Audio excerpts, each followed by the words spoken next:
Pasti pernah dengar dong tentang makhluk surgawi yang satu ini. Mereka adalah malaikat yang melayani di hadirat Tuhan.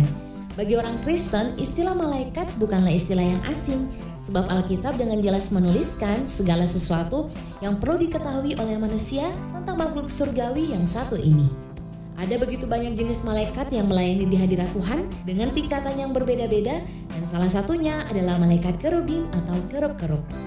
Kerubim atau keruvim yang merupakan bentuk jamak dari kerub adalah malaikat bersayap yang identik dan dihubungkan dengan puji-pujian dan penyembahan kepada Allah.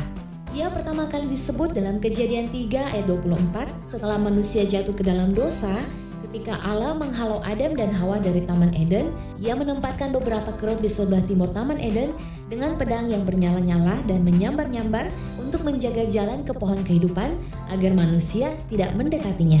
Dalam penampilannya, malaikat kerubim menyerupai manusia dengan 4 sayap. Sepasang sayap untuk menutupi badan mereka dan sepasang lagi dikembangkan ke atas dan saling menyentuh dengan sayap malaikat kerub yang lain. Di bawah sayapnya tampak tangan seperti tangan manusia. Kakinya lurus mengkilap seperti tembaga yang baru digosok dan telapak kakinya seperti kuku anak lembu. Mempunyai 4 muka dengan rupa manusia di depan, muka singa di sebelah kanan, muka lembu di sebelah kiri, dan muka Raja Wali di belakang. Mereka bergerak ke seluruh penjuru bumi sesuai dengan kehendak Roh Allah. Yeskiel 1 ayat 12. Tidak seperti malaikat serafim yang berada dekat tahta Allah Bapa, malaikat kerubim ini tidak berada di dekat tahta atau arasi Allah, melainkan berada di Gunung Kudus Allah seperti yang tercatat dalam Yeskiel pasal 28. Malaikat kerubim ini terdapat 2 jenis. Yang pertama adalah malaikat kerub yang diurapi. Ia adalah malaikat kerub yang sangat cantik dan tidak bercela sejak ia diciptakan sampai terdapat kecurangan padanya. Yeskiel 28 ayat 15.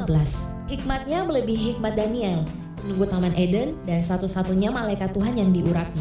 Tetapi karena kesombongannya ingin sama dengan Allah, akhirnya ia jatuh dan dilemparkan ke bumi. Ia adalah Lucifer atau bintang timur. Sedangkan malaikat kerub yang kedua adalah kerubim biasa dan jumlah mereka banyak. Malaikat kerubim inilah yang dilihat oleh Nabi Yeskiel dalam penglihatan ilahi ketika ia berada di tepi sungai Kebar. Yeskiel pasal 1. Saat Lucifer dibuang dari gunung Allah, malaikat kerubim inilah yang menghalau Lucifer dari tengah-tengah permata yang gemerlapan itu, tempat sebelumnya ia berada. Ada penafsiran tentang gambaran 4 makhluk dalam Wahyu 4 ayat 6-9 yang kelihatannya menggambarkan kerubim. Namun, jika ditelusuri lebih dalam, tampak jelas perbedaan antara malaikat kerubim dalam penglihatan Nabi Yeskiel dengan 4 makhluk itu. 4 makhluk itu memang memiliki rupa seperti singa, anak lembu, muka seperti manusia, dan yang terakhir seperti burung nasar, sama dengan malaikat kerubim dalam penglihatan Nabi Yeskiel. Namun, keempat makhluk itu berada dekat arasi atau tahta Allah Bapa, sedangkan malaikat kerubim tidak berada dekat arasi, melainkan berada di Gunung Kudus Allah. Selain itu, keempat makhluk ini bersayap 6, sedangkan para kerubim bersayap 4. Jadi jelas, keempat makhluk itu bukanlah malaikat kerubim. Menariknya, pada zaman Eksodus, zaman Musa, malaikat kerubim ini disebut dan dirupakan dalam bentuk patung yang menghiasi tabut perjanjian. Dan haruslah kau buat 2 kerub emas, kau buatlah itu dari emas tempaan pada kedua ujung tutup pendamaian itu.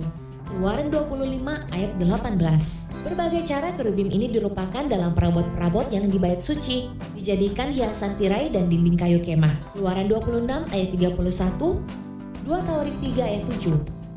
Menjadi dekorasi kuil Salomo, 1 Raja-Raja 6 ayat 26. Kerub juga digambarkan sebagai angin badai yang menjadi tunggangan Allah. 2 Samuel 22 ayat 11, Mazmur 18 ayat 11. Demikian catatan Alkitab mengenai malaikat kerubim. Semoga menjadi berkat dan menambah wawasan rohani kita. God bless you.